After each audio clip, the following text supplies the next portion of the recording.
ಉದ್ಘಾಟನೆ ಮನಿ ಓಪನಿಂಗ್ ಅಂತ ಗೃಹ ಪ್ರವೇಶಕ್ಕೆ ಬಂದು ಪ್ರಸಾದ ಮಾಡಿ ಹೋಗ್ರಿ ಅಂತ ಕೌರವರಿಗೆ ಪಾಂಡವರು ಇನ್ವಿಟೇಷನ್ ಕೊಟ್ಟು ಕಳಿಸಿದ್ರು.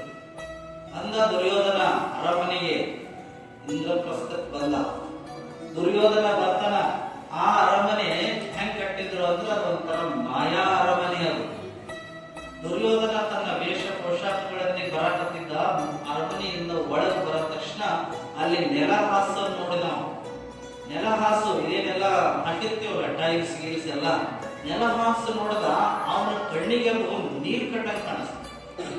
ಅವನ್ನ ಮತ್ತೆ ಯಾರು ನೀರು ಚೆಲ್ಲಿರ್ಬೇಕು ಅಂತ ಹೇಳಿ ನೀನ್ ಜಾರಿಗಿರಿಲ್ವಾ ನನ್ನ ಬಟ್ಟೆ ತೊಯ್ಯಬಾರದು ಅಂತ ಹೇಳಿ ಏನ್ ಮಾಡದ, ತನ್ನ ಹುಟ್ಟಿರುವ ಮಡಿಪಂಜೆಯನ್ನ ಧೋತ್ರಿಯನ್ನ ಮೊಣಕಾಲ್ತನ ಎತ್ತಿ ಕಾಲಿಡಕ್ಕೋದ. ಅಲ್ಲಿ ನೀರೇ ಇದ್ದಿದ್ದೆ. ಅಲ್ಲಿ ಹಾಕಿರೋ ಕಲ್ಲು ನೀರಿನಂಗಿತ್ತು, ಅಲ್ಲಿ ನೀರ ಇದ್ದಿದ್ದಿಲ್ಲ. ಅದ್ರ ಮ್ಯಾಲ ಇರ್ತಿರಕ್ಕೆ ದ್ರೌಪದಿ ನೋಡ್ತಾನೆ.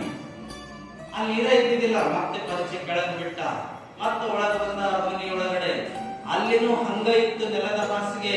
ಅವ ಅನ್ಕೊಂಡ ಇದು ಹಂಗ ಕಲ್ಲ ಇರ್ಬೋದು ಅಂತ ಹೇಳಿ ಹಂಗೆ ನಡ್ಕೊಂಡು ಹೋದ. ಅಲ್ಲಿ ನೀರಿದ್ದು ಜಾರಿ ಬಿದ್ದ ದುರ್ಯೋಧನ. ಅಲ್ಲಿ ನೀರಿದ್ದು ಜಾರಿ ಬಿದ್ದ. ಬಿದ್ದ ತಕ್ಷಣ ದ್ರೌಪದಿ ಸುಮ್ಮಿರೋದು ಬಿಟ್ಟು ಅಂದಸ್ಯ ಪುತ್ರ ಅಂದಹ ಅಂತ ನಕ್ಕ ಬಿಟ್ಟ.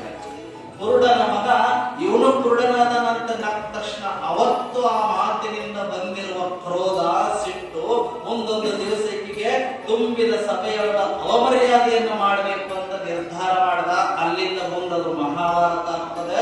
ಬರೀ